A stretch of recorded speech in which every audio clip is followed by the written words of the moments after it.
Okay, just to introduce Samreen Sheikh to begin with. Samreen Sheikh is with us from Global Compact Network. She is a co-host of the webinar. Has joined Global Compact Network almost 3 months back, and maybe more than that, almost 4 months ago. और now she is associate with us, MPhil कर रही हैं in public policies and public administration. इनके बहुत ही strong in that subject है माशाल्लाह, और she is working on that from the University of Karachi. He has a very good experience in various multinational organization and other national organization as well. Now, to begin with, Bismillah ar-Rahman ar-Rahim.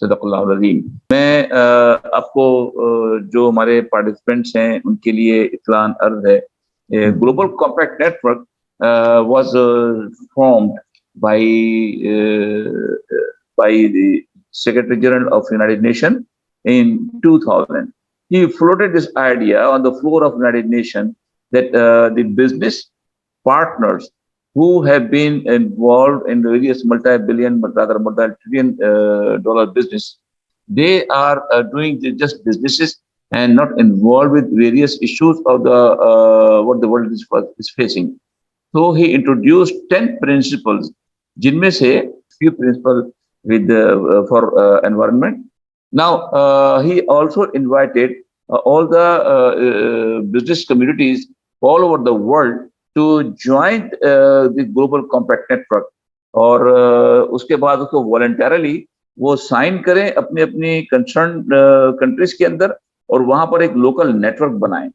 Then this concept came to Pakistan in 2005, and in Pakistan we were able to engage almost 120 plus organization who signed and opted the concept of Global Compact Network, and they became member of Global Compact Network in Pakistan. And then they promised, they volunteered to make progress in those 10 principles.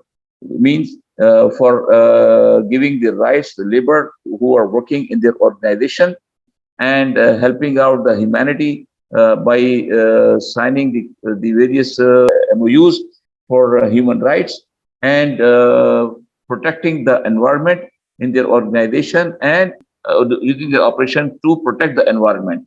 And also they signed the principle of anti-corruption, that they will not be involved in any kind of corruption whatsoever, maybe within Pakistan.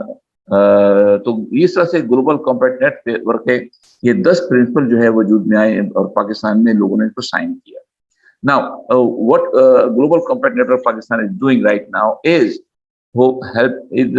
selecting one principle, और उस principal के तहत हम हर महीने एक webinar करते हैं, जिसमें उस प्रिंसिपल से अटैच्ड और लिंक्ड जो लोग होते हैं, एक्सपर्ट्स होते हैं, हम उनको बुलाते हैं, इनवाइट करते हैं, और हम उनको कहते हैं कि आप आइए और इस प्रिंसिपल पर अपने ख्याल इज़हार कीजिए. तो जैसा कि आज प्रिंसिपल नंबर 8 है, इसके अंदर वो कोफी अन्नान साहब ने उसमें ये कहा था कि world business to undertake initiatives to promote greater environmental responsibility. तो हमने आज के टॉपिक में ये मेंशन करना है कि व्हाट आर द इनिशिएटिव्स जो ग्रेटर एनवायरमेंटल रिस्पॉन्सिबिलिटी को प्रमोट करे और बिजनेसेस उसको हेल्प करें प्रमोट करने के लिए. तो what are those initiatives can be taken by the businesses.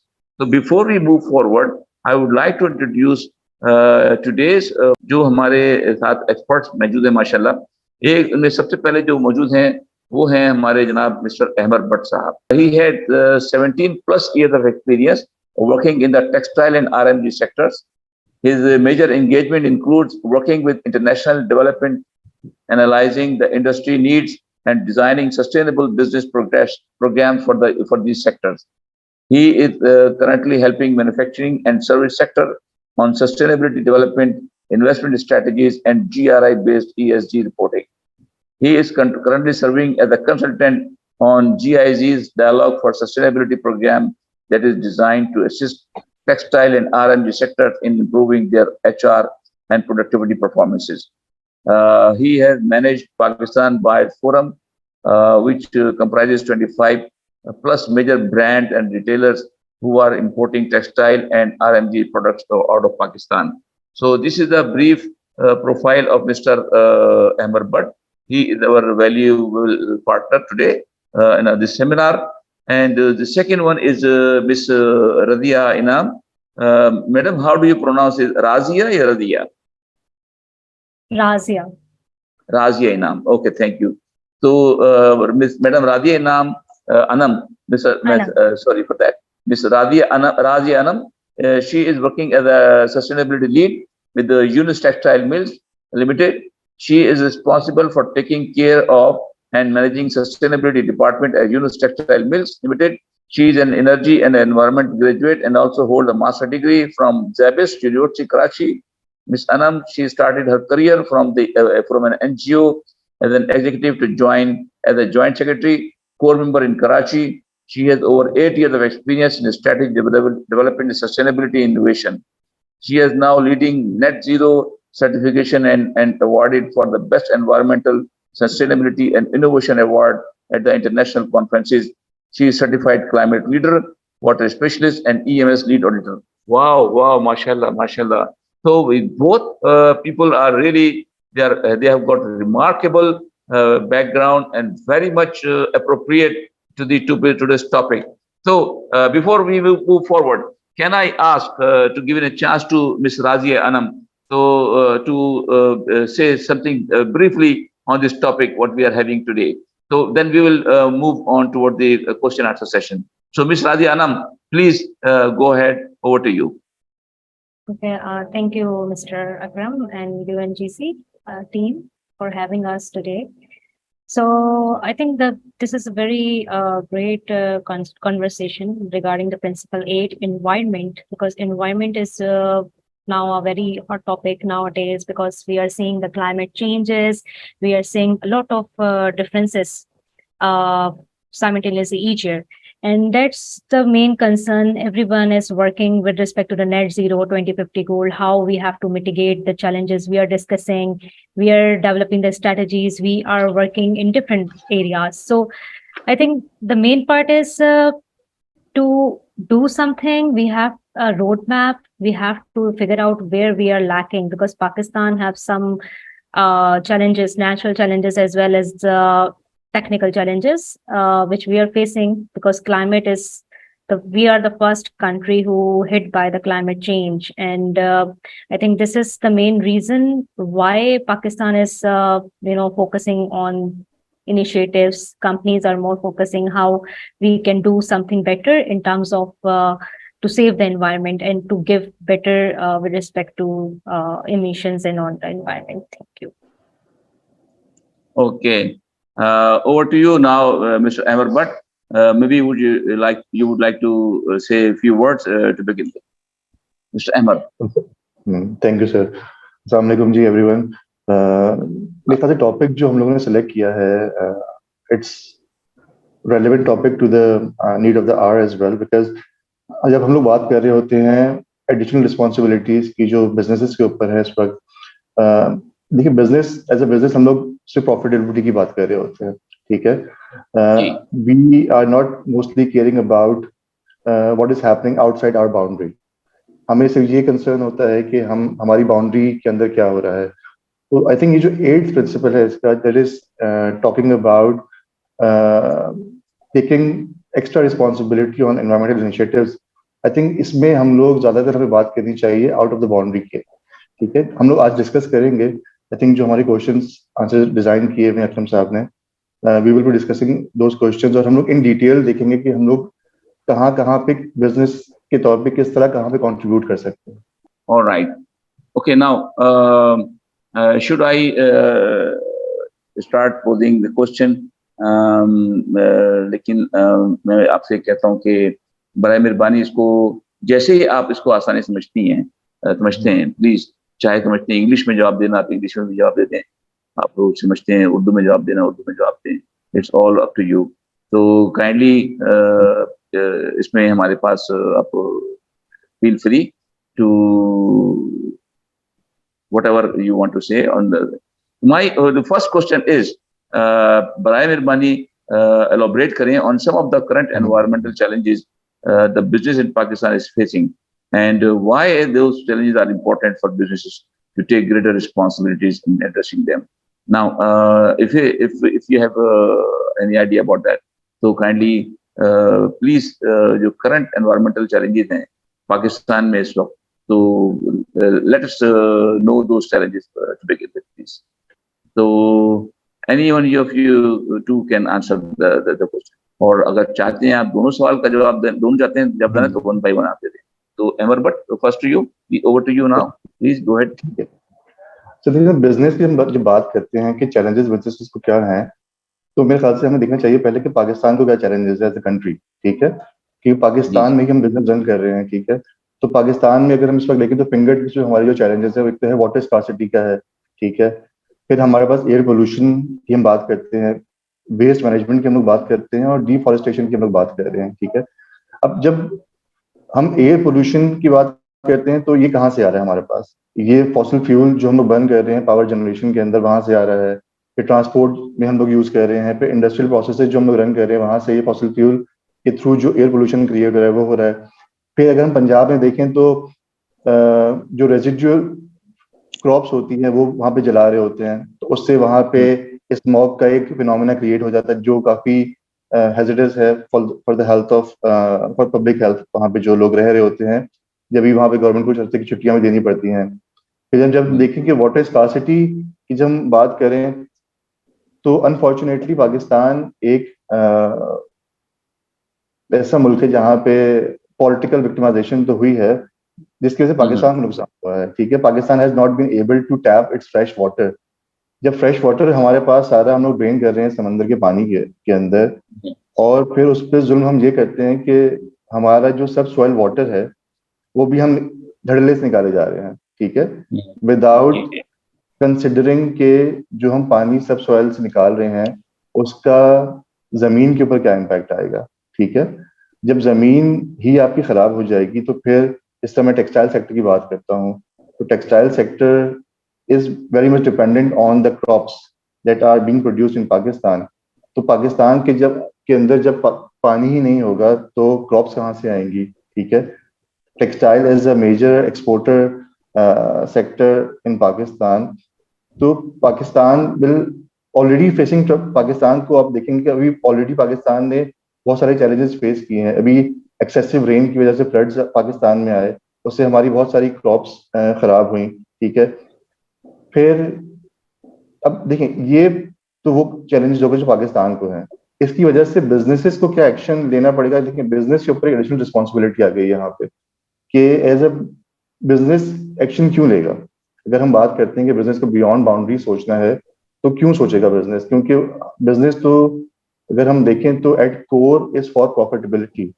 ठीक है, तो बिजनेसेस को अगर हम देखें तो बिजनेस की ऑपरेटिंग कॉस्ट बहुत ऊपर जा रही है. हम लोगों ने एक प्रोजेक्ट स्टार्ट किया था 2009 में सस्टेनेबल डेवलपमेंट के ऊपर. उसमें हम लोगों ने we were promoting sustainable development practices in the textile sector.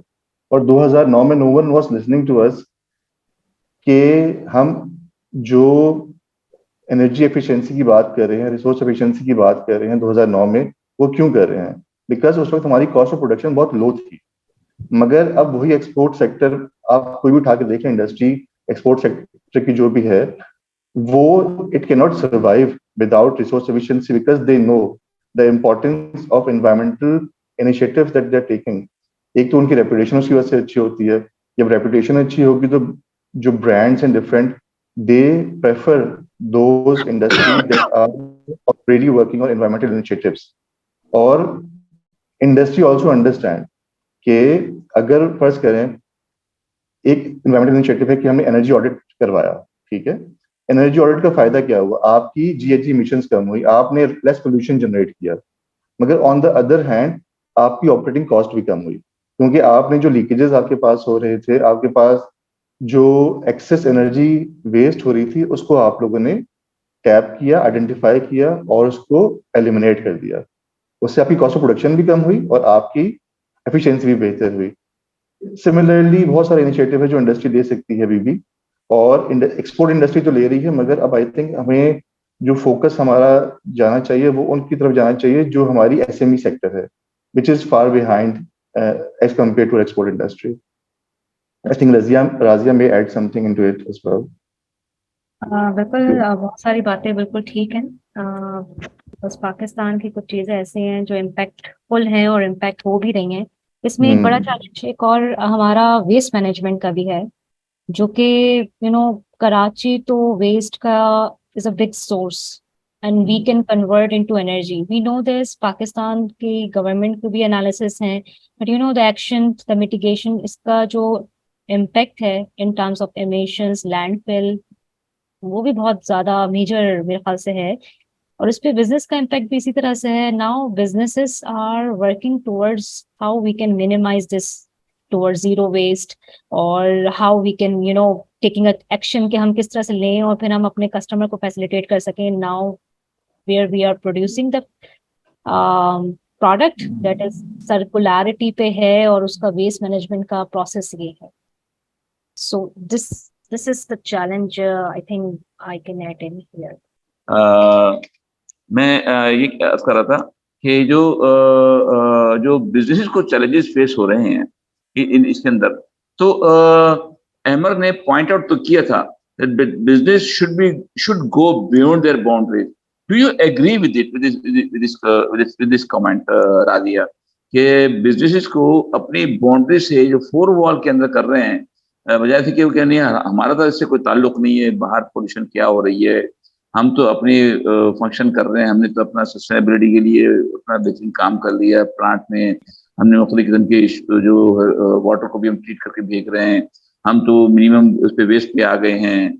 हमारे जो एनर्जी जो यूज इस्तेमाल कर रहे हैं, हमारे जो स्टैक से जो धुआं निकल रहा है वो बहुत ही साफ सुथरा निथरा हुआ धुआं है, निथरा हुआ पानी निकल रहा है. तो why should we bother? Do you agree with that? Yes, business should bother.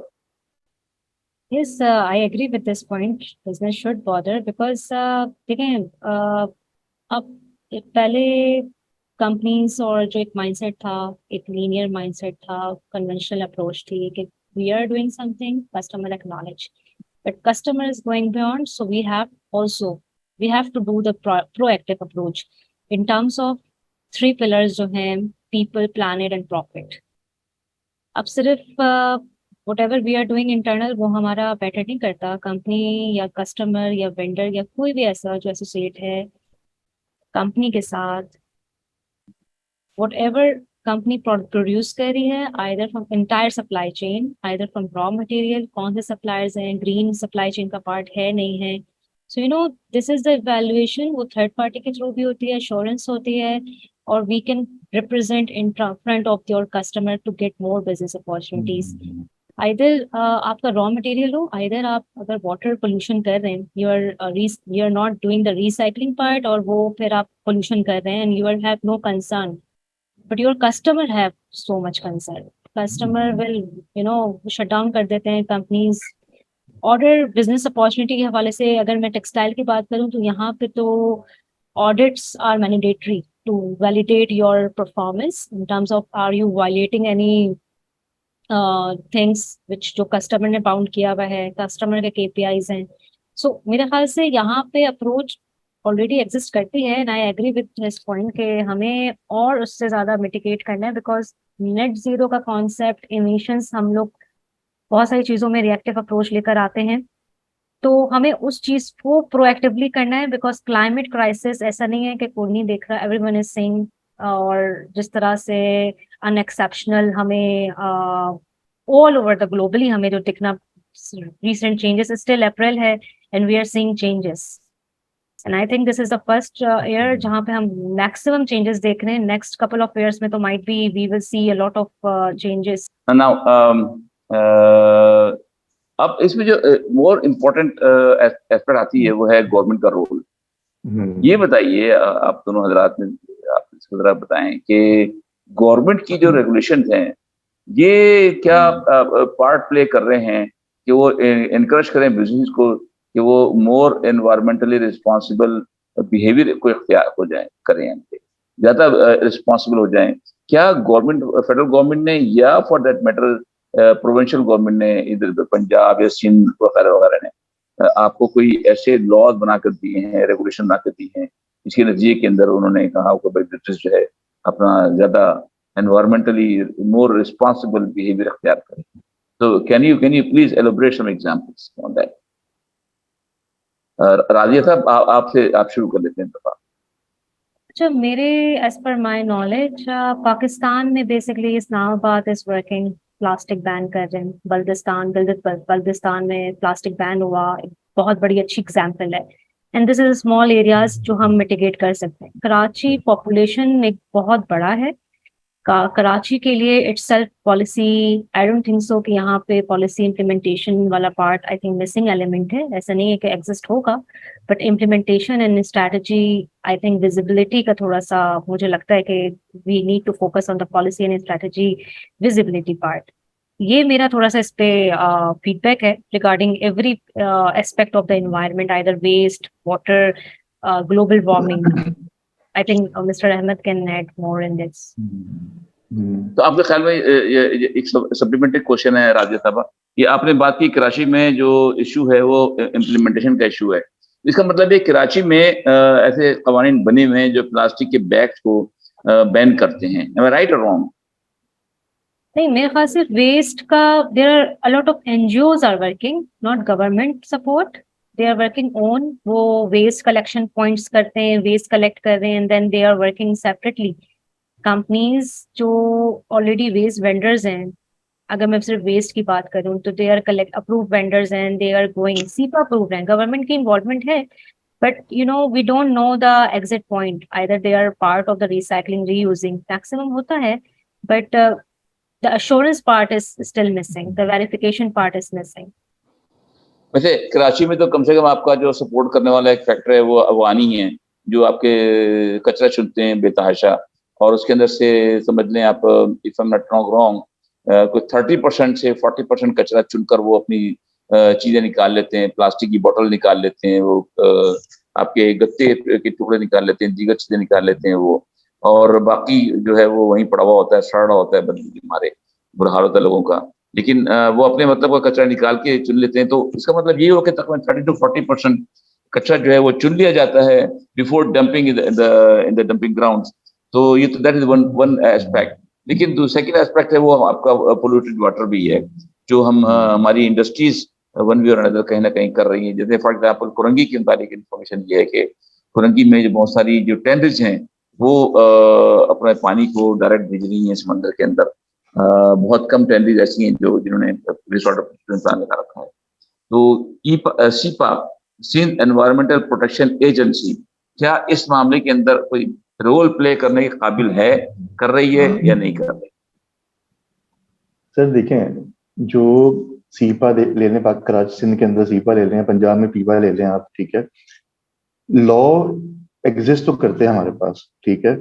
हमारे पास अगर देखें तो there are clear guidelines from government कि हम लोगों ने किस तरह का पानी डिस्चार्ज करना है, कितने ट्रीटमेंट की बात करना है, और जो पानी हम डिस्चार्ज कर रहे हैं उसकी क्या क्या प्रॉपर्टीज होनी चाहिए, ठीक है। सेकेंडली सिंध जो है इस, मैं कहूँगा कि कुछ लॉ डेवलपमेंट के अंदर पंजाब से आगे है। अच्छा, इसका मतलब ये नहीं है कि इम्प्लीमेंटेशन में भी आगे है, ठीक है। लॉ तो सिंध में बहुत सारे बने हुए हैं।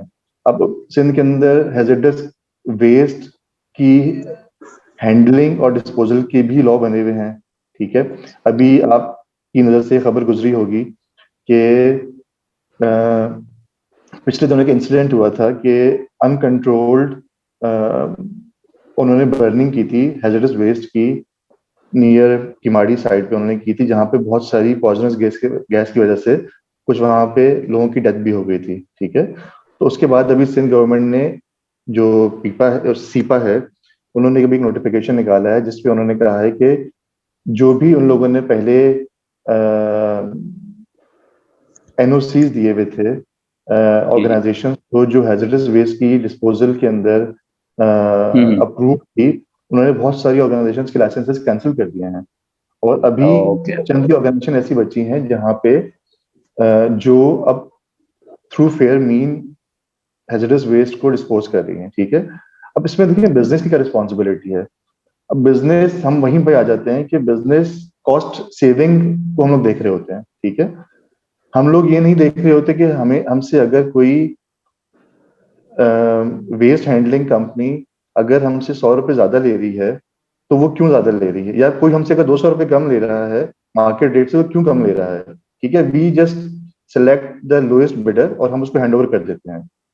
इस सिनेरियो की वजह से बहुत सारी इंडस्ट्रीज सील भी की हैं, सिंध जो सीपा है, क्योंकि वो ऐसे वेस्ट हैंडलर्स को वेस्ट अपना हैंड ओवर कर रही थी जो ऑथराइज्ड आइदर नहीं थे, या फिर उनके लाइसेंसेस कैंसिल हो गए थे, या फिर उन वो रजिस्टर्ड ही नहीं थे, जस्ट फॉर कॉस्ट सेविंग। इससे उन्होंने क्या किया कि बिजनेस ने क्या किया, बिजनेस किया कि इस पे लोगों की जो लाइफ है या पब्लिक हेल्थ है उसको उन्होंने खतरे में डाला ना। इसमें तो जी जी।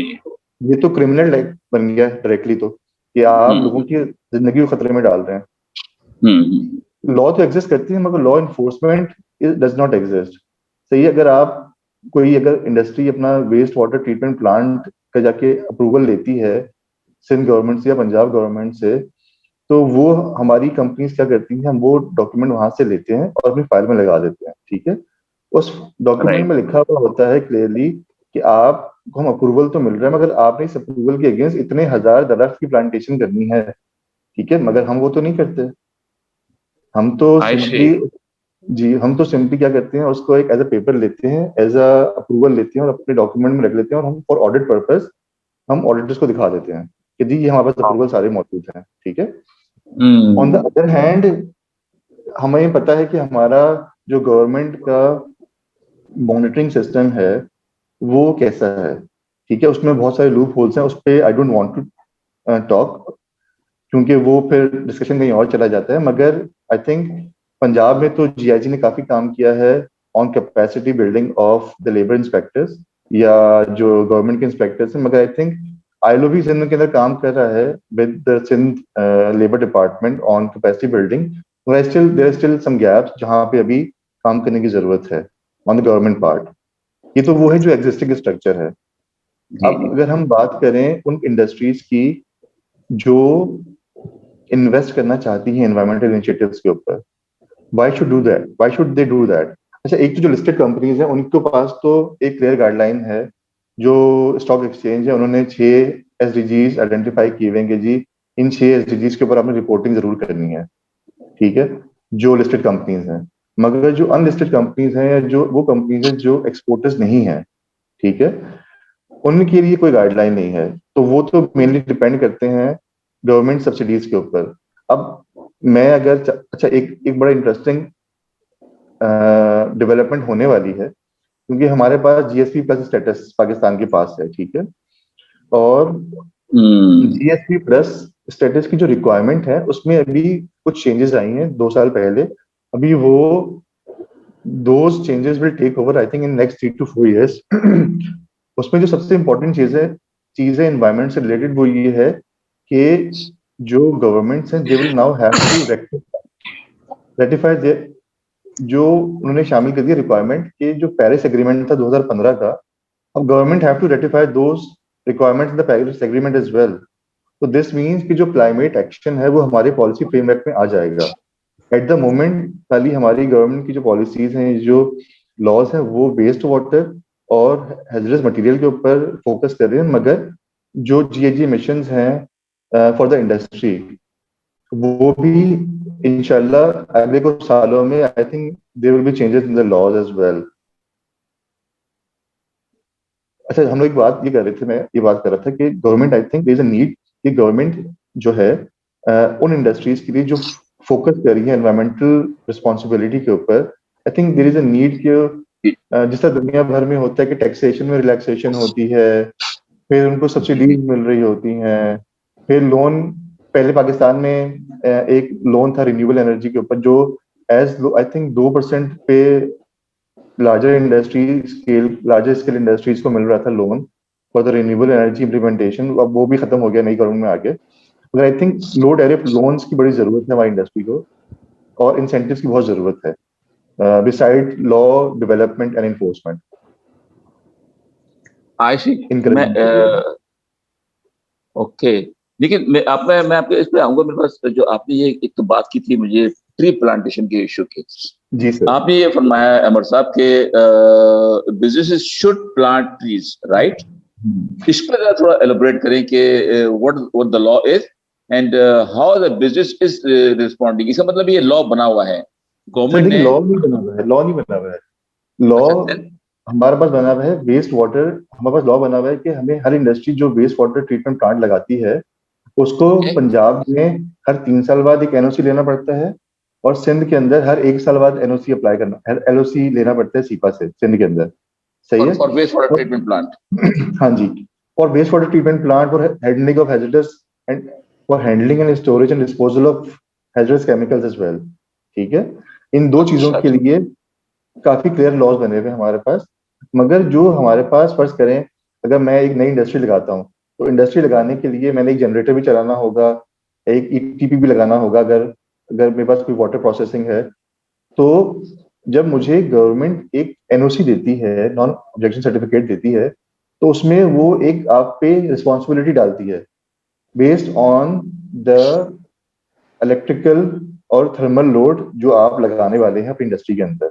ठीक है। कि ओके, आप फर्ज करें आपका अगर 100 किलो वाट है, तो maybe they will ask you to plant 1000 trees. That I am not sure, मुझे कैलकुलेशन नहीं पता किस तरह कैलकुलेशन करते हैं वो लोग। ठीक है, परफेक्टली अगर ऑलराइट।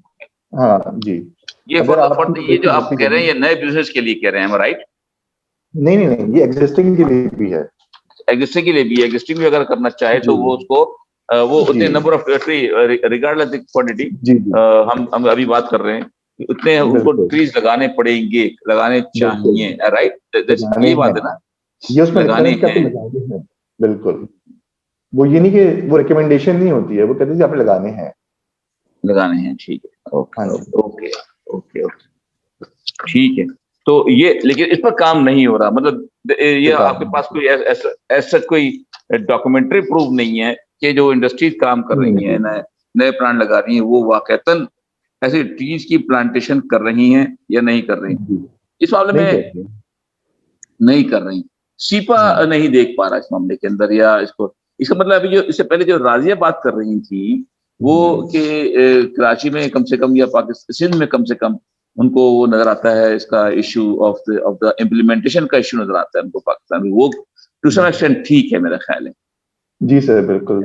सॉलिड ये वेस्ट मतलब मैनेजमेंट की कोई हमारे पास लॉ इन्फोर्समेंट नहीं है। हमारा जहाँ दिल जाता है हम लोग जाके लैंडफिल बना देते हैं किसी भी एम्प्टी साइट को। ठीक है। डेजिग्नेटेड हमारे पास लैंडफिल साइट्स नहीं है हमारे पास, जहाँ पे इंडस्ट्री जाके डिस्पोज करे अपना वेस्ट, सॉलिड वेस्ट जो है।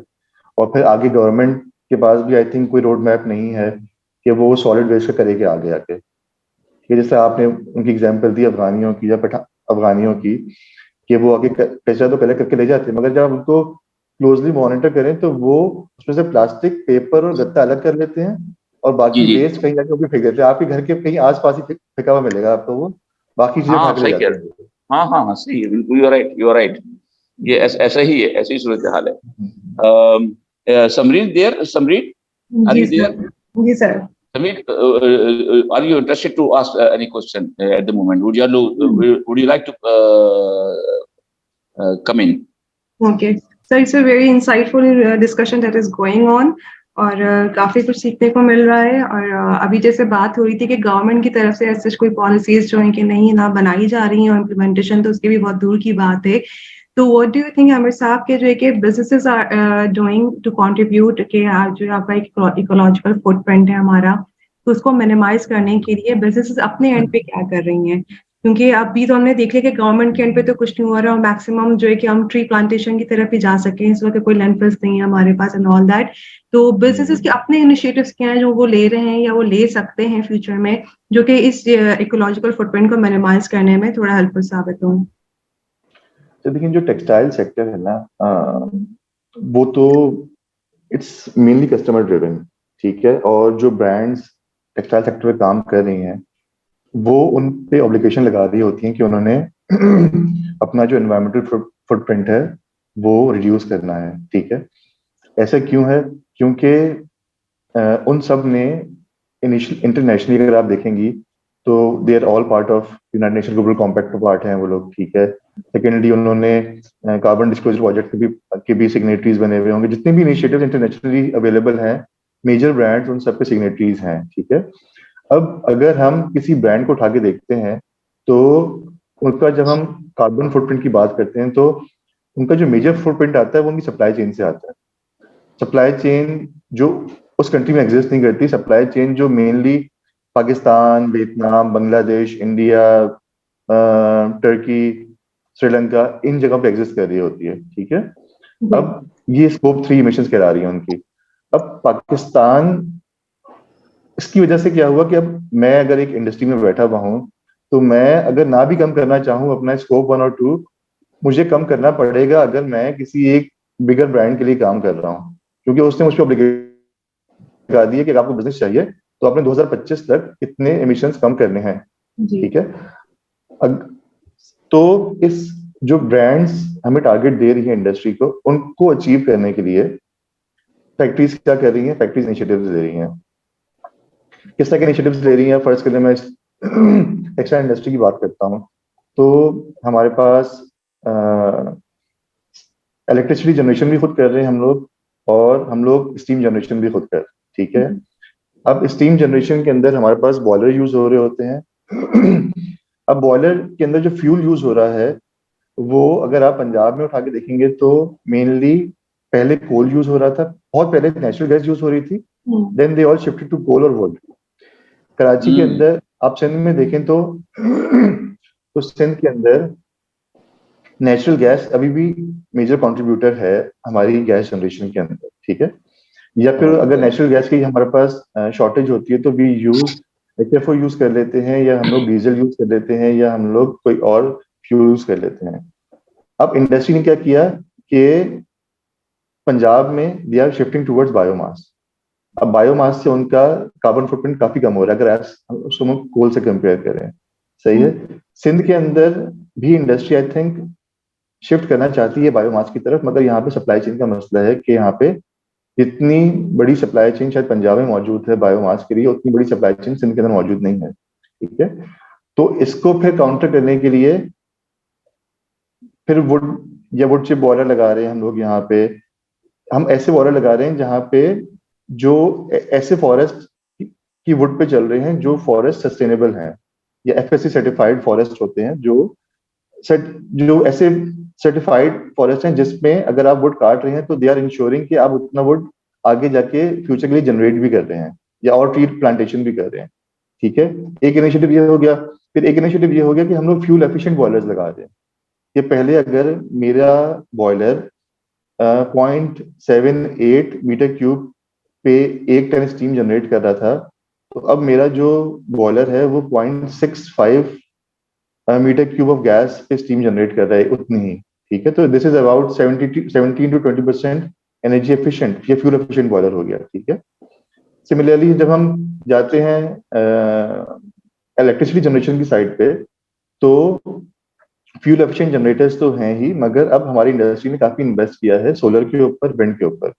अगर आप देखेंगे तो हमारी इतनी बड़ी बड़ी इंडस्ट्रीज हैं, जिस तरह राजा जिस इंडस्ट्री को रिप्रेजेंट करती हैं, उसके अलावा जो होम टेक्सटाइल के और भी बड़े प्लेयर्स हैं, उन सब ने जमपीर के अंदर 50-50, 100-100 मेगावाट के विंड फार्म्स लगाए हुए हैं, ठीक है। उससे वो अपनी एमिशंस को न्यूट्रलाइज तो कर रहे हैं, मगर जो हमारा एक टारगेट है इंडस्ट्री का कि वो उन्होंने 2050 में जाके नेट जीरो अचीव करना है, वो उससे भी हम लोग काफी दूर हैं, क्योंकि वो एफिशिएंसीज के थ्रू ही हम लोग अचीव कर पाएंगे। तो इंडस्ट्री इन्वेस्टमेंट तो कर रही है, मगर आई थिंक इसमें गवर्नमेंट की सपोर्ट की बहुत जरूरत है कि हमारे पास इंटरेस्ट फ्री या लो इंटरेस्ट वाले लोन्स हमारे पास अवेलेबल नहीं है इंडस्ट्री के पास, वो अगर हमें मिल जाए, इंडस्ट्री को अगर मिल जाए। सिमिलरली ब्रांड ने बहुत सारे इनिशिएटिव चलाए हैं, ब्रांड्स हैव स्टेप फॉरवर्ड, वो अपनी इंडस्ट्री के जो है एनर्जी ऑडिट्स करवा रही है, इंडस्ट्री को लोन दे रही है, इंडस्ट्री पे इन्वेस्टमेंट कर रही है, ताकि इंडस्ट्री उनके बिहाफ पे मिशन कम कर सके। इस तरह की बहुत कम एग्जांपल्स हैं ब्रांड्स की, मगर आई थिंक इंडस्ट्री ने इटसेल्फ, जो आई थिंक पहले 2015-16 में कुछ इंसेंटिव गवर्नमेंट ने दिए थे, तो उस 2-3 साल के अंदर इंडस्ट्री ने काफी इन्वेस्टमेंट किया था रिन्यूएबल एनर्जी के ऊपर। तो ये 2-3 एरियाज हैं जहाँ पे फिर इसके अलावा ये तो वो हो गया जो हमारी जीएजी मिशन की बात हो गई। फिर हम लोग वाटर की बात करते हैं। तो वाटर के अंदर सिंध की इंडस्ट्री जो है वो अभी भी आगे है as compare to Punjab, because Sindh के अंदर पानी आपको खरीदना पड़ता है और पंजाब में पानी आपको सिर्फ पंपिंग कॉस्ट पे करनी पड़ती है। ठीक है, तो आपको सिंध के अंदर वेस्ट वाटर रिसाइकलिंग प्लांट की मिकदार ज्यादा मिलेगी या क्वांटिटी यहाँ पे ज्यादा मिलेगी as compare to Punjab. Punjab भी अब शिफ्ट हो रहा है क्योंकि उनके ऊपर कस्टमर की तरफ प्रेशर है, मगर waste water recycling is another initiative जो इंडस्ट्री ऑलरेडी टेकन। फिर वेस्ट हीट रिकवरी बॉयलर्स होते हैं जो हम लोग नॉर्मली चिमनीज के ऊपर लगा लेते हैं जनरेटर्स या बॉयलर्स, जिससे हम लोग एक्स्ट्रा और स्टीम जनरेट कर सकते हैं, या हम लोग उस फ्लू गैसेस के थ्रू हम पानी को हीट कर सकते हैं। ये सब इनिशिएटिव वो हैं जो इंडस्ट्री ऑलरेडी ले चुकी है। अब इससे ज्यादा जो एडवांस सॉल्यूशंस हैं they are available but at additional cost, या जो बहुत हाई कॉस्ट पे अवेलेबल हैं। जिस तरह अभी कुछ सॉल्यूशंस पे बात हो रही है, इलेक्ट्रिकल हीटिंग के ऊपर बात हो रही है। ठीक है, तो इलेक्ट्रिकल हीटिंग के ऊपर जब हम बात कर रहे हैं तो हीटिंग इलेक्ट्रिसिटी भी तो आपको रिन्यूएबल से ही लेनी पड़ेगी। अगर आप उसको दोबारा से फ्यूल बेस्ड इलेक्ट्रिसिटी के ऊपर जाएंगे तो वो it will not create any difference. अगर आप उसको रिन्यूएबल पे लेंगे तो फिर ही आप उसको जीरो एमिशन की तरफ लेके जाएंगे, मगर उसके लिए बहुत ज्यादा इन्वेस्टमेंट की जरूरत है और जहाँ पे इंडस्ट्री इस वक्त स्ट्रगल कर रही है अभी लिए। तो सर आपने जो ये टेक्निकल साइड तो बहुत सही एक्सप्लेन कर दिया कि जो इंडस्ट्रीज अपने एंड पे क्या कर रहे हैं, लेकिन आपने एक बात ये कही कि जो आप लोग इंडस्ट्रीज जो इनके ब्रांड्स पे भी डिपेंड कर रहे हैं कि ब्रांड्स क्योंकि आपका फेस होते हैं, तो अगर आपको सही तरीके से रिप्रेजेंट करें, तो ऐसी कोई आप स्ट्रैटेजीज और पॉलिसीज वगैरह बना रहे हैं जो कि आपको गवर्नमेंट तक आपके इस इशू को, इस आइडिया को ले जा सके और आप देखिए गवर्नमेंट को एक टेबल पे ला सकें? देखिए 2018 के अंदर because I have been representing buyers forum as well, तो हम गवर्नमेंट के मिनिस्ट्री ऑफ कॉमर्स ने हमसे, अच्छा देखिए एक बायर्स फोरम बना हुआ है पाकिस्तान के अंदर जिसमें पाकिस्तान के 25 या 26 ब्रांड हैं जो पाकिस्तान से इंपोर्ट करती है मुल्क के अंदर, या हम लोग टेक्सटाइल गुड एक्सपोर्ट कर रहे होते हैं वहां पे। ठीक है, वो it has be managed by ILO. अब आईएलओ उसको मैनेज कर रहा है, आईएफसी कर रहा है और आईएलओ और आईएफसी कर रहे हैं मेनली अब, और डच एम्बेसी कर रही थी उसको पहले। अब आई एम नॉट श्योर कि वो इन्वॉल्व है कि नहीं है, मगर अब आई थिंक उसकी जो ड्राइव है वो बेटर वर्क प्रोग्राम के पास आ जाएगी जो आईएलओ पाकिस्तान में रन करता है। ठीक है, अच्छा ये we regularly had interaction with ministry of commerce, और मिनिस्ट्री ऑफ कॉमर्स को हम लोगों ने थ्रू प्रॉपर चैनल, या उन्होंने हमसे रिकमेंडेशंस भी दी थी 2018 से 2023 का जो पॉलिसी फ्रेमवर्क उन्होंने बनाया था, हमने उसको रिकमेंडेशन भी दी थी उसके लिए। फिर सेकेंडली जब कोविड यहाँ पे आया था 2019 के अंदर, तो उसको भी हमने किस तरह उसका इम्पैक्ट मिटिगेट करना है या रिड्यूस करना है उसके लिए हम रिकमेंडेशन दी थी। तो आई थिंक इस तरह के प्लेटफॉर्म्स अवेलेबल हैं, मगर वो ब्रिजिंग की जरूरत अभी भी मौजूद है यहाँ पे कि वो उस गैप को किस तरह हम वो करें, या गवर्नमेंट का इंटरेस्ट किस तरफ है इस वक्त, वो भी देखना पड़ेगा। ठीक है, राबिया आप कुछ ऐड करेंगी इसके विषय पर प्लीज? डिस्कस हो गए हैं और बहुत अच्छे वे में डिस्कस हुए हैं। इसमें मैं एक पॉइंट और ऐड करूंगी, जैसे लाइक सेंट में वाटर, क्लीन वाटर एक्सेस भी बहुत कम है, तो वहाँ पे भी सोलर पंप इंस्टॉल बहुत ज्यादा मैसिव उसमें हुए हैं to access the clean water, either for the industry either for domestic purpose. तो वहाँ पे भी जो कंपनीज हैं they are not working for their own, वहाँ पे कम्युनिटीज पे भी बहुत फोकस किया जा रहा है। तो बेसिकली वो जो SDGs को भी कवर कर रहा है, क्वालिटी एजुकेशन, आपका वाटर, सोलर, तो ये सारी चीजें भी मैसिव उसमें है। एग्जैक्टली ऐसे ही है। इसमें जो क्लीन एनर्जी की हम जो बात कर रहे हैं, इसमें सोलर का अब रोल तो बढ़ता जा रहा है। हम तो खैर डोमेस्टिक पर्पज में देखते हैं कि डोमेस्टिकली मुख्तलिफ घरों की छतों पर आपको सोलर पैनल बहुत नजर आने लगे हैं, उभरते हुए आ गए हैं पाकिस्तान में। And this phenomena is happening all over Pakistan, तमाम बड़े बड़े शहरों में तो हो चुका है। इंडस्ट्री इस मामले के अंदर कि क्या रोल प्ले कर रही है अपने उसके। I know it is expensive, I know very well. और अहमद ने भी कह दिया कि हमें तो लोन भी नहीं मिल रहा। बिल्कुल ठीक है, नहीं मिल रहा होगा, ये गवर्नमेंट को करना चाहिए, आई अंडरस्टैंड दैट। लेकिन क्या बिजनेस क्या कर रही है इस मामले में, सोलर मुझे पैनल लगता का है इस्तेमाल? कि या जी जी, गो अहेड। बेसिकली बहुत सारी कंपनीज हैं, लाइक वो करंट ईयर का नहीं सोचते, they actually make the strategies for the next 10 years, how we can mitigate the challenges और remain in the competition.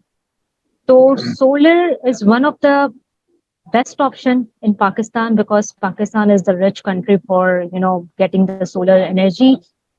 तो बेस उस लिहाज से फिजिबिलिटी ऐसी नहीं है, जस्ट लाइक विंड के लिए एक स्पेसिफिक एरिया लोकेशन रिक्वायर्ड है, नॉट सोलर। आप you can place anywhere and to get the electricity. अब उसके लिए कुछ चीजें जो मेजर करती हैं, वो आपके रूफ टॉप, अलाइंगिंग, आर्ट वर्क, वो होना चाहिए, वो एक अलग चैप्टर है। बट मेरे ख्याल से सोलर इस वजह से भी बहुत एक्सेस इजी है। आप you can get the power, आपके पास एग्जाम्पल्स हैं। ये कुछ कंपनीज ऐसे होती हैं जो रेजिस्ट चेंज, आइदर इम्पैक्टफुल होगा भी नहीं होगा, आरओआई आ भी सकेगा नहीं आ सकेगा, स्ट्रेटेजी डेवलप होती हैं, like biomass is somewhere companies ने देखा। बट आई थिंक सिंध में, एज पर अहमद साहब ने भी कहा कि Sindh is not a good area, जहाँ पे एक दो कंपनीज हो रही हैं, but most of the companies within the city उनको स्पेस इश्यूज हैं, they can not do here. और पंजाब में इसलिए मैसेव हो रहा है, वहाँ पे लैंड अवेलेबिलिटी ज्यादा मैक्सिमम उस पे है।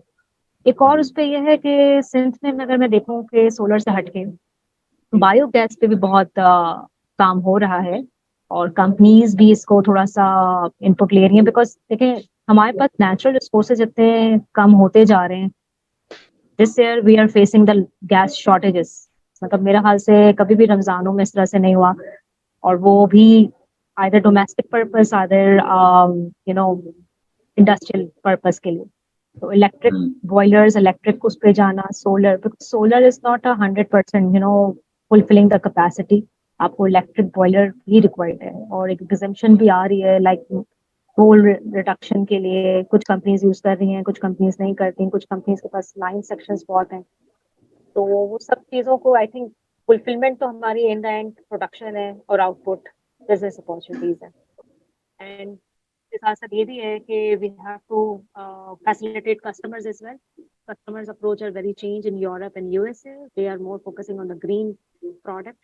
They call it a green manufacturing facility. जहाँ से वो बना रही है वो green manufacturing कह भी रहे हैं या नहीं कह रहे। तो बेसिकली यही एक अप्रोच है कि बाहर से जितनी भी चीजें हम यूएसए यूरोप की अप्रोचेस और स्ट्रेटजीज देखते हैं और यहाँ पे आप इम्प्लीमेंट करते हैं, there are lot of certifications जो बाहर से आई, यहाँ पे आई और इम्प्लीमेंट हो गई। हमने मतलब पाकिस्तान इज नॉट लाइक कि हम नहीं कर सकते, वी कैन डू एवरीथिंग। अगर कोई भी ऐसी सर्टिफिकेशन चेंज आता है, we are change adaptable companies हैं, करती हैं टू फैसिलिटेट और मोर बिजनेस। इससे मैं एक और पार्ट ऐड करूंगी, वी एक हमारी कंपनी की एग्जांपल है, we know linear production circularity पे बहुत बात हो रही थी, and what we have done, we collaborated with basically हमने एक रॉ मटेरियल ही एक आइडेंटिफाई किया that is made from the ocean pollution, और वो मेड मतलब वो बेसिकली उसको इनकॉर्पोरेट करने का मकसद ही ये था कि योर एवरी एस्पेक्ट आप प्रोडक्ट ही इतना बायोडिग्रेडेबल या प्रोडक्ट की लाइफ साइकिल ऐसी हो जाए that is a part of the circularity, not आप बनाने के बाद वेस्ट लैंडफिल का पार्ट ना बने। सो दिस इज द कॉन्सेप्ट जो एक सर्टिफिकेशन भी इसको क्रेडिट टू क्रेडिट कहते हैं, और इसमें हमारा बहुत ही ओल्ड स्टेटस को मिटिगेट और बेहतर भी कंपनीज हैं जो काम कर रही हैं। डायनामार is also working in it, but home textile में आपको वेस्ट के ऊपर बहुत ज्यादा सर्कुलरिटी स्ट्रेटजीज वगैरह इंप्लीमेंट करना, इसमें ऐसा भी नहीं है कि आपको लोकल सप्लायर्स और बाहर के सप्लायर्स को भी एजुकेट करना होता है, सप्लायर डेवलपमेंट का पार्ट भी इसमें आ रहा है। तो मेरे ख्याल से ये सारी चीजें कवर होती हैं। ये एक चीज बात कही अभी राजेश साहब ने, ये इस पर लेके जा रहा है सवाल पे कि देखिए आपके जो वो हैं बिजनेस पार्टनर हैं जो बाहर बैठे हैं जिनको आप सप्लाई कर रहे हैं, उन्होंने तो अपनी सप्लाई चेन को मुख्तलिफ ऑडिट के जरिए कवर कर दिया है। उन्होंने कह दिया जनाब वैली हम आपको इन ऑडिट पे सर्टिफिकेशन में चाहिए होगी, आप जब ये ऑडिट की रिपोर्ट हमें दे देंगे, ये थर्ड पार्टी ऑडिट है, हमने इसको नॉमिनेट कर दिया, the people would come in and will walk in your industry and would be certifying you whether you are fulfilling this responsibility or not. That's one thing. Now they have made themselves like Levi or other companies. मुझे नाम तो नहीं पता, लेकिन जो आपको तो finger tip से होंगे, लेकिन इन्होंने तो अपनी बैक को सेव कर लिया कि भाई देखिए हमने तो अपने सप्लायर को इस तरीके से ऑर्डर दिया और कहा कि अगर आपको ऑर्डर चाहिए, बिजनेस चाहिए तो यू करें, आपने कर लिया। लेकिन एट द सेम टाइम कुछ कस्टमर आपके भी हैं, कुछ आपके बिजनेस पार्टनर भी हैं, कुछ लाइक कोई वेंडर्स होंगे जो आपको, कुछ सप्लायर्स होंगे आपको जो सपोर्ट कर रहे होंगे। क्या इस केस में आपने डाउन द लाइन, अब हम ट्रैकिंग कर रहे हैं पूरी ना सप्लाई चेन की, तो जो आपके बेसिक सप्लायर हैं, क्या आपने हमारी पाकिस्तानी बिजनेस ने to the best of your knowledge उन सप्लायर्स को, उन वेंडर्स को भी ऐसा इम्प्लीमेंट करवाने की कोई बात करी है, ऐसे ऑडिट करवाने की बात करी है, कोई सिस्टम इम्प्लीमेंट करवा रहे हैं आप उनको, ISO 14001 फॉर एग्जांपल या 18000 या इस टाइप की कोई और दीगर स्टैंडर्ड जो हैं आपके यहाँ बहुत सारे लागू हैं, आपने क्या उनको अपने वेंडर्स पे, आपसे मुराद मैं बिजनेस की बात कर रहा हूँ, don't take your own particular business, मैं बिजनेस की बात कर रहा हूँ, बिजनेस का मतलब है तमाम होल, उसके अंदर ऑटोमोबाइल इंडस्ट्री भी शामिल है। What is according to your best of knowledge, आप जरा मुझे हमें बताएं प्लीज, पूरे फोरम को, अच्छे खासे लोग अल्हम्दुलिल्लाह हमारे साथ एंगेज हैं जो कि आपकी इन बातों को सुन रहे हैं। बराए मेहरबानी बताइए कि आप लोगों ने यानी बिजनेस क्या कर रहा है इस मामले के अंदर। Am I clear, भाई सर? Am I clear? जी सर, बिल्कुल यू आर क्लियर। और आई थिंक बिजनेस तो कुछ भी नहीं कर रहा है, ठीक है। बिजनेस सिर्फ प्रॉफिट बना रहा है और फाइलों के पेट भर रहा है, दैट्स इट, ठीक है, टू बी ऑनेस्ट, सही है। बिजनेस अगर फर्ज करें हम, ये सिंपली उस चीज की बात हो रही है, हमसे बात कर रहे हैं सोशल रिस्पॉन्सिबिलिटी की, ठीक है, सोशल पिलर की बात कर रहे हैं कि अगर एक ब्रांड मुझसे काम करती है और ब्रांड मुझसे चाहती है कि जो मेरी सप्लाई चेन है मैंने उस पर ड्यू डिलिजेंस की भी हो कि वो कोई ह्यूमन राइट्स वायलेशन ना कर रही हो या कोई सोशल रिक्वायरमेंट्स की फुलफिलमेंट ना कर रही हो, हमने सिर्फ उसी के साथ काम करना है। तो हम लोग क्या करते हैं, हम लोग से मुराद इंडस्ट्री की बात कर रहा हूँ मैं, हम लोग क्या करते हैं, हम लोग ये करते हैं कि हम लोग अपना एक इंटरनल डॉक्यूमेंट बनाते हैं सप्लायर ऑनबोर्डिंग का, उस पर हमने सारी रिक्वायरमेंट्स लिखी भी होती हैं कि जी आप ये काम भी नहीं कर रहे, आप ये काम भी नहीं कर रहे, आप ये काम भी नहीं कर रहे, और सप्लायर को भिजवाते हैं और सप्लायर हमें साइन स्टैम्प करके देता है कि हाँ मैं काम नहीं कर रहा, और हम लोग उसको अपनी फाइल में लगा देते हैं कि जी हमने अपने सप्लायर को कम्युनिकेट कर दिया है। और हम कभी शाज़ो नादिर उसको जाके ऑडिट भी कर लेते हैं साल में एक दफा, कभी ऐसा होता है या कभी ऐसा नहीं होता, वो भी हम सब सप्लायर्स को नहीं करते हैं, हम सिर्फ सिलेक्टिव सप्लायर्स को करते हैं जिनकी हम लिस्ट आगे ब्रांड को दिखा रहे होते हैं, ठीक है। हम सारे सप्लायर्स को ऑडिट तो करते भी नहीं है। ये तो एक सवाल हो गया। अब दूसरी बात आई एनवायरमेंटल पार्ट की, ठीक है। अब यहाँ पे अब क्योंकि अगर हम टेक्सटाइल सेक्टर की बात करें तो बहुत सारे जो लीडिंग एक्सपोर्टर्स हैं इस वक्त, they are part of an initiative that's called net zero initiative, ठीक है। अब नेट जीरो का एक टारगेट है कि आपने सॉरी 2050 तक अपनी एमिशंस को जीरो पे लेके जाना है, लिटरली जीरो पे लेके जाना है, ठीक है। अब इमिशंस तो तीन तरह की होती है हमारे पास, स्कोप 1, स्कोप 2, स्कोप 3 इमिशंस की हम बात कर रहे हैं, ठीक है। स्कोप 1 इमिशंस वो होती हैं जो हम लोग अपने प्रेमिसेस के अंदर खुद फ्यूल बर्न कर रहे हैं या हमारी जो ओन्ड चीजें हैं उस पर हम जो फ्यूल बर्न कर रहे हैं उससे जो इमिशंस निकल रही है वो हमारी स्कोप 1 इमिशंस हैं। ऐसी एनर्जी जो हम परचेज कर रहे हैं, जैसे हम लोग इलेक्ट्रिक से बिजली लेते हैं, वापस से बिजली लेते हैं, या हम किसी से स्टीम परचेज करते हैं, उससे जो एमिशंस निकल रही हैं वो स्कोप 2 एमिशंस है।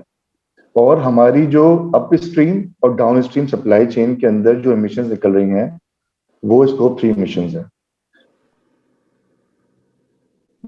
अब हमने ये तो बात देख ली कि हम अपनी ब्रांड की स्कोप 3 एमिशन है, और सबसे बड़े हम पोल्यूटर ब्रांड के लिए हम लोग ही हैं, ठीक है। मगर वी अब इंडस्ट्री पे ये आफत आई भी आजकल तो खैर कि उसने अपनी स्कोप 3 इमिशंस कैलकुलेट करनी है, ठीक है।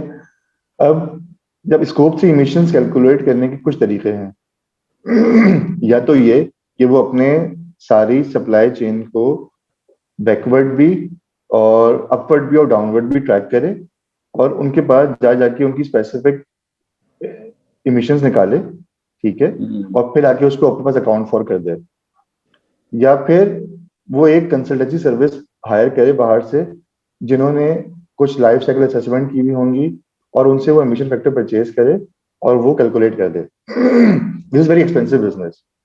तो सबसे आसान तरीका तो ये है कि आप अपने अप स्ट्रीम और डाउन स्ट्रीम या किसी एक तरफ को तो आप जो आपकी सप्लायर्स है उसको तो आप सिक्योर कर सकते हैं। आई थिंक बैकवर्ड जाके जैसे आप फर्ज करें किसी से आप पैकेजिंग मटेरियल परचेज कर रहे हैं, किसी से आप यार्न परचेज कर रहे हैं, किसी से आप फैब्रिक परचेज कर रहे हैं, किसी से आप केमिकल परचेज कर रहे हैं, आप उनके पास जाके एटलीस्ट उनको तो कवर कर सकते हैं ताकि आपकी जो डाउन स्ट्रीम वाली एमिशंस हैं उस पर खाली आपका खर्चा हो, अप स्ट्रीम वाली भी आपका खर्चा ना हो, ठीक है। तो इंडस्ट्री ने अब तक कुछ किया नहीं है मगर इंडस्ट्री को करने की जरूरत पड़ रही है। ये भी खाली उसको जरूरत पड़ रही है जो मेजर एक्सपोर्टर्स हैं, जो एसएमईज हैं, they are still working without any care. वो अभी भी जो है आप किसी बड़े, मुझे एग्जांपल याद आई, हम लोग जब एनर्जी ऑडिट करवाते थे इंडस्ट्रीज के तो हम लोग उससे पहले क्या करते थे कि हम एक असेसमेंट करते थे जाके फैक्ट्री की कि उस फैक्ट्री के अंदर एनर्जी सेविंग पोटेंशियल है भी कि नहीं है। तो वो एक बड़ी अच्छी फैक्ट्री पे हम लोग गए नॉर्थ कराची के अंदर, हम उनके ओनर से मिले, हमने कहा सर हम आप एक असेसमेंट करेंगे, अगर पोटेंशियल हुआ तो हम आपको ऑडिट कर देंगे, नहीं हुआ तो आपको ऑडिट रिकमेंड नहीं करेंगे। तो उन्होंने कहा सर कि मेरे पास तो कुछ भी आपको नहीं मिलेगा। वही जब हमने फैक्ट्री का विजिट किया तो वहां पे स्टीम लीकेजेस से पूरी फैक्ट्री भरी हुई थी, ठीक है। वो वहां पे एनर्जी लॉसेस बहुत हो रहे थे वहां पे, मगर क्योंकि वो एक रूटीन एक्टिविटी थी उनके लिए तो उनके नजदीक वो लॉसेस नहीं थे। और ऐसी इंडस्ट्रीज हमारे पास बेशुमार इंडस्ट्रीज हैं, जो एसएमई सेक्टर है वो पूरा ऐसे ही है। उस पे किस तरह काम करना है, आई थिंक जो मैंने शुरू में एक बात की ना कि बियॉन्ड बाउंड्री हमें जाके रिस्पॉन्सिबिलिटी लेनी है। अब जिस तरह हमारे कस्टमर्स हम पे इन्वेस्ट कर रहे हैं ना कि हम किसी तरीके से थोड़े बेहतर हो जाए इन्वायरमेंटल परफॉर्मेंस के अंदर, आई थिंक अब इंडस्ट्री पर रिस्पॉन्सिबिलिटी ये है कि वो अपने सप्लायर्स पे इन्वेस्ट करे, वो एटलीस्ट जो उसके बड़े सप्लायर्स हैं उस पर तो इन्वेस्ट करे जाके, और उनको बोले कि जी आप भी अपने सप्लायर पे इन्वेस्ट करें। आई थिंक ये इसी तरह चलेगा, अदरवाइज अगर हम उन्हीं पे रहे तो कहीं पे कोई काम नहीं होना है। राजिया इसमें ऐड करेंगी आप please? What is your experience with the factory, your suppliers and vendors? Ahmar Patel तो भाई बहुत साफ साफ बात कर दी खुलकर, ठीक है।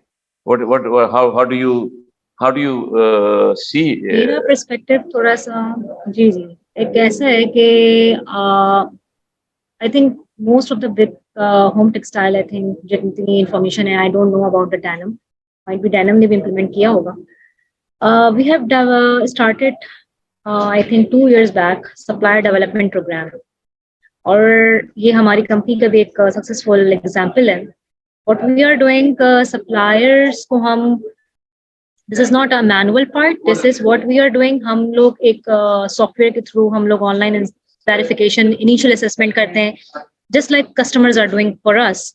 और फिर हम अपने सब सप्लायर्स का इसी तरह सेल्फ असेसमेंट करते हैं, they are sharing all the things and then we went to them, और हम जाते हैं उनके फैसिलिटीज में। अगर वो पास करते हैं असेसमेंट तो असेसमेंट का एक क्राइटेरिया हमने डेवलप किया हुआ है, और फिर उसमें वहां जाके फिजिबिलिटी और जो भी एक्सेस करना होता है for the documentation part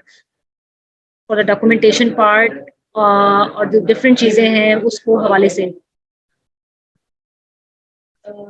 site visit वगैरह हम करते हैं, डॉक्यूमेंटेशन करते हैं। तो वो बस एक समझे कि विजिबल वेरिफिकेशन हम करते हैं। अगर नहीं होती तो हम एक इम्प्रूवमेंट प्लान और स्ट्रेटेजी भी शेयर करते हैं ताकि वो एक मिटिगेट और एक प्रॉपर चैनलाइज कर सकें। और हमने बेसिकली एक और पार्ट ये भी किया हुआ है, जस्ट लाइक एमर साहब ने शेयर किया कि स्कोप 3 वाला पार्ट जो कि emission up stream and down stream को कवर करता है, up stream is covering all the part, लेकिन इसमें एक चीज मैं और भी ऐड करूंगी कि ग्रीन इको फ्रेंडली जो सप्लाई चेन है, this is the main part. और हमने बेसिक एक स्ट्रेटेजी इस तरह से डेवलप कर रहे हैं आहिस्ता आहिस्ता कि जो बेस्ट प्रोडक्ट्स देंगे with the help of green manufacturing, और जो भी उनके इनपुट्स होंगे वो कंप्लीट होंगे, so we will give them priority rather than those जो कि हम नहीं कर रहे इम्प्लीमेंटेशन, और फिर वो एक रिएक्टिव अप्रोच। तो ये ऐसा है। अच्छा, इसमें तो जो आप सप्लाई की बात कर रही हैं, तो आपका जो मेजर सप्लायर होगा वो जो इन टर्म्स ऑफ वॉल्यूम, वो तो जो कॉटन सप्लायर है, एम आई राइट? अगर टेक्सटाइल की मैं बात करता हूँ, जो आपको वैल्यू वाइज बात कर रहे हैं, बिल्फर्स and value and volume both, तो आपके जो कॉटन से जहां से आपको सप्लाई हो रही है, तो वो आपको सप्लायर, एम आई राइट और wrong? Please correct me if I am wrong. जो आपको कॉटन सप्लाई कर रहा है, जो कॉटन ग्रोअर है, वो आपका एक मेजर सप्लायर है इन टेक्सटाइल इंडस्ट्री। कॉटन, जी, basically there are options like recycle cotton, recycle polyester, different sustainable fibres में इनकॉर्पोरेट होता है। इसके अलावा भी एसेसरीज हैं, आपके केमिकल्स हैं, तो इसको प्रायोरिटाइजेशन देना, उनको डेवलप करना, अपने रोड मैप के थ्रू लेकर आना। We have done not only the supplier raw material part, हमने basically chemical और इनके part पे भी काम किया है और सक्सेसफुली इसको इम्प्लीमेंट किया है। So this is something, हाँ, वो भी हमारे सप्लायर है, बिल्कुल। राइट। तो आपका जो, अगर मैं value wise and volume wise बात करूं, तो कॉटन के हवाले से क्या आपने इन किसानों को, या जिनके पास बड़े बड़े, जो हमारे पाकिस्तान की माशाअल्लाह बहुत बड़ी कॉटन बेल्ट है, यहाँ पर खास तौर पर टेक्सटाइल इंडस्ट्री ने, एज पर योर नॉलेज, मैं आपकी पर्टिकुलर आपकी इंडस्ट्री की बात नहीं कर रहा, कंपनी की बात नहीं कर रहा, as per your textile industry, क्या किसानों को एजुकेट करने में या उनको इस तरफ राग़िब करने में आप लोगों ने जो रोल प्ले किया है, मतलब इंडस्ट्री रोल प्ले कर रही है now, particular textile industry? I think इस पे बहुत अच्छा काम हो रहा है। एक सर्टिफिकेशन का स्कोप भी है, जिसको मैं कहूँगी फेयर ट्रेड, और इसमें ये वाली चीजें भी कवर होती हैं। There is a person who went to the, जो कि किसानों और उनको बेसिकली अवेयरनेस देते हैं। अदर देन दैट, ये तो एक पार्ट है कि how we are facilitating them, जो कि हमें कॉटन प्रोवाइड कर रहे हैं, तो उनके राइट्स एंड रॉन्ग को मिटिगेट रखना, वो चीजें इसमें कवर होती हैं। आई थिंक अहमद साहब इसमें कुछ इंसाइट्स दे सकें ज्यादा। जी अमर सर, इसमें देखिए, ये शम्मा महफिल आपके सामने आ गई। Thank you sir. मैं कह रहा था कि इसमें कुछ ब्रांड है। एक तो इनिशिएटिव है हमारे पास, बेटर कॉटन इनिशिएटिव, ठीक है, BCI के नाम से है। फिर इसके अलावा कॉटन कनेक्ट एक ऑर्गेनाइजेशन है, वो भी काम कर रही है। तो BCI ने काफी काम किया पाकिस्तान के अंदर ऑन एजुकेशन ऑफ फार्मर्स। अब इस करते क्या है कि एक ग्लोबल होम टेक्सटाइल का ब्रांड है, या ब्रांड ही कह रहे समझ लो उसे, IKEA, ठीक है। They are one of the major investor और the share stake holder in the cotton project that BCI is running in Pakistan. उसका पर्पस क्या था कि वो पाकिस्तान के अंदर कार्बन, जो फार्मर्स हैं उनकी कैपेसिटी बिल्डिंग पे काम कर रहे थे, वो लोग उनकी वेलबींग पे काम कर रहे थे, उनको एजुकेट कर रहे थे कि जी how can they get maximum yield out of their land, और उनको हाइजीन के ऊपर ट्रेन कर रहे थे। डिफरेंट जो एस्पेक्ट्स होते हैं, सोशल एस्पेक्ट, इन सब के ऊपर उन्होंने काफी काम किया है। सिमिलरली कॉटन कनेक्ट भी इस तरह काम कर रहा है। अब जो दो मेजर इंडस्ट्रीज हैं, उन्होंने भी अपने ऑर्गेनिक कॉटन के फार्म लगाए हैं, वो भी इसी विजन के साथ गए हैं कि वहाँ पे जो फार्मर्स को वो इंगेज कर रहे हैं, उनके बच्चों की एजुकेशन के लिए वहाँ पे स्कूल बना रहे हैं, वो लोग उनकी हेल्थ केयर के लिए वहाँ पे वो मेडिकल सर्विसेज यकीनी बना रहे हैं वहाँ पे कि जो फार्मर्स उनकी लैंड पे काम करेंगे for cotton growing and then picking, उन सब की हेल्थ को वो इंश्योर करें। इंडस्ट्री भी अब क्योंकि ग्रोइंग के अंदर खुद आई है, तो इंडस्ट्री ने भी इस पे काम इसको फोकस करना शुरू कर दिया है मगर क्योंकि जो फाइबर रिलेटेड इनिशिएटिव्स थे दे वर मोर ब्रांड ड्रिवन, तो वो ब्रांड पहले से ही उन फार्म्स पे जाके काम कर रही है। जिस तरह ऑर्गेनिक कॉटन के फार्म्स पे अलग काम हो रहा होगा, जो बेटर कॉटन इनिशिएटिव के फार्म्स है उस पे अलग काम हो रहा होगा, फिर आजकल रीजनरेटिव अग्री की बात हो रही है, उस पे अलग काम हो रहा है। तो कहीं पे हम लोग सॉइल हेल्थ की बात कर रहे हैं, जो बेटर कॉटन है वो सॉइल हेल्थ की भी बात करती है, वो फार्मर वेलबींग की भी बात करती है। सिमिलरली जितने इनिशिएटिव हैं, हर एक कहीं ना कहीं किसी के तरीके से कंट्रीब्यूट कर रहा है उस फार्मर लेवल पे भी। Okay, just in one word, yes और नो, ये जो आपके बिजनेसेस की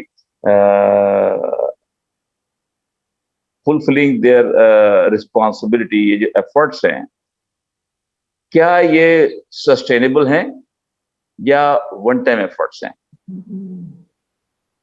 सर, इट डिपेंड्स कि वो किस इंटेंट से कर रहे हैं। ठीक है, अगर उनका इंटेंट ये है कि उन्होंने जिस तरह राजिया ने भी कहा था कि जो बड़ी इंडस्ट्रीज हैं, ये जो टॉप एक्सपोर्टर्स हैं हमारे, वो अपनी बिजनेस स्ट्रेटेजीज के अंदर सस्टेनेबिलिटी को बिल्ट इन कर रहे हैं।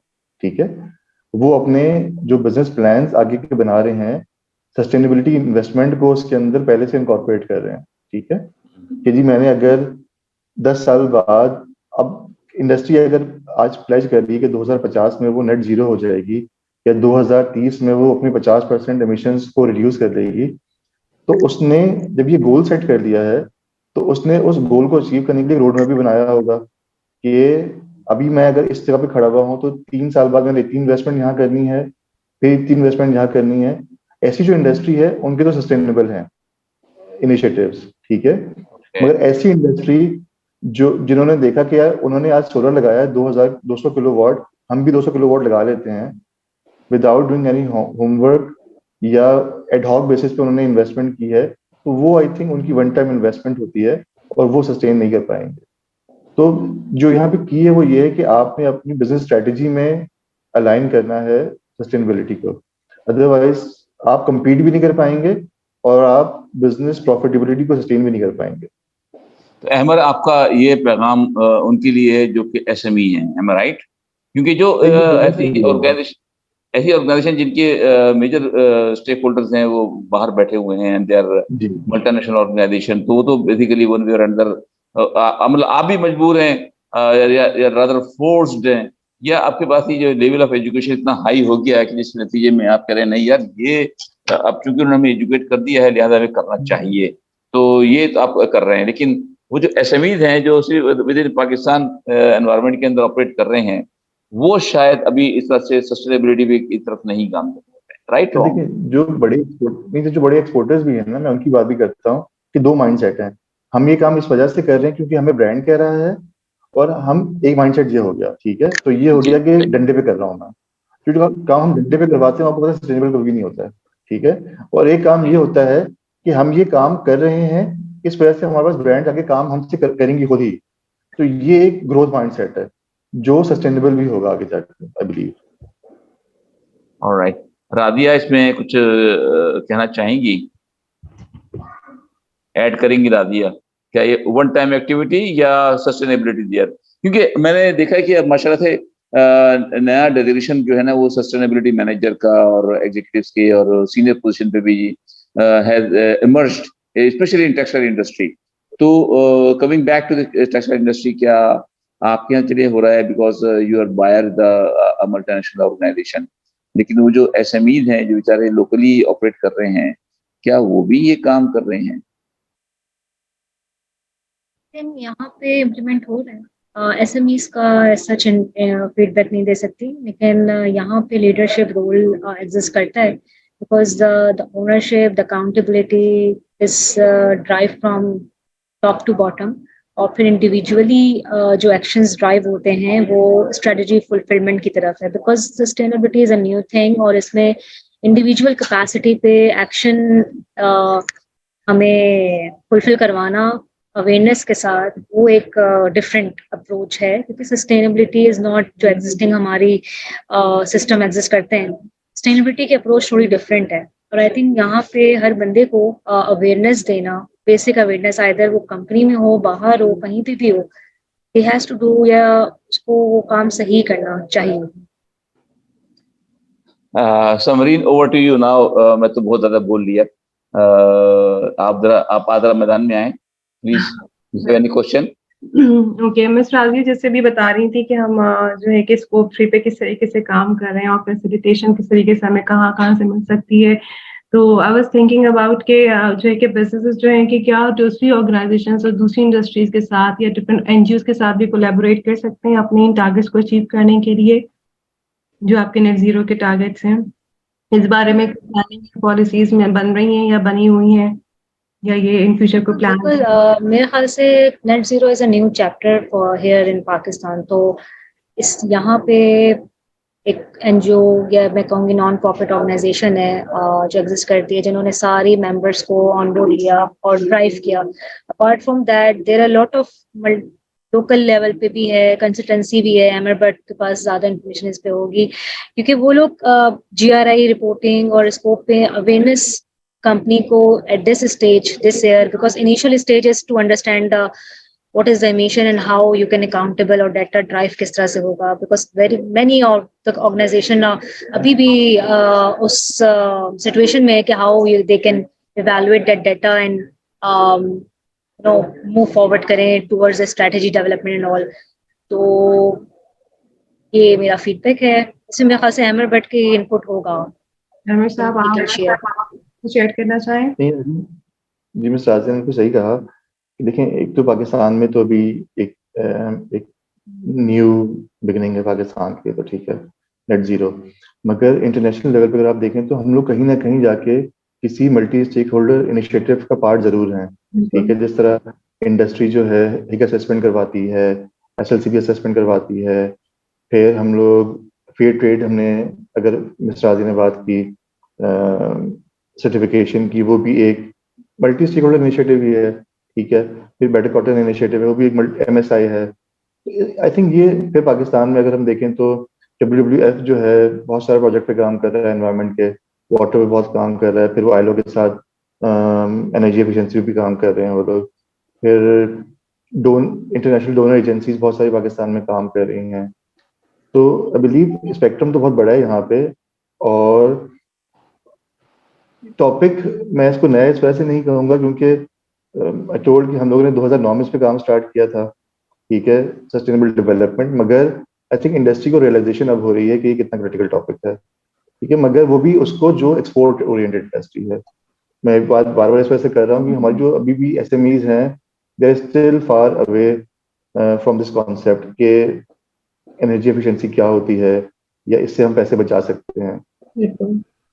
जी, इसका मतलब ये हुआ कि देखिए हमारे पास ना एक लैक ये भी है, राइट प्लेस पे राइट बंदा, मतलब on job, as per the education, as per the knowledge. ये यहाँ पे वेरिएशन हर जगह है, इन द टेक्सटाइल हर जगह है।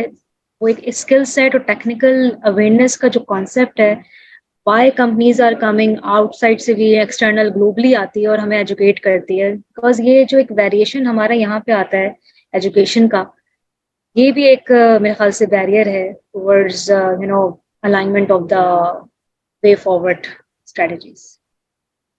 इसका मतलब ये हुआ राजिया साहबा कि जो ह्यूमन रिसोर्सेज का एक बहुत बड़ा स्लोगन है, right man for the right job at the right time and the right place, वो भी हमें कहीं ना कहीं इसके अंदर रिलेक्टनेस नजर आ रही है। लेकिन mostly what you are saying, जो मैं कंक्लूड करूं अगर अहमद की बात पर और आपकी दोनों की, कि वो एसएमई के पार्ट पर ज्यादा है, क्योंकि ये ज्यादा एक चैलेंजिंग असाइनमेंट्स है।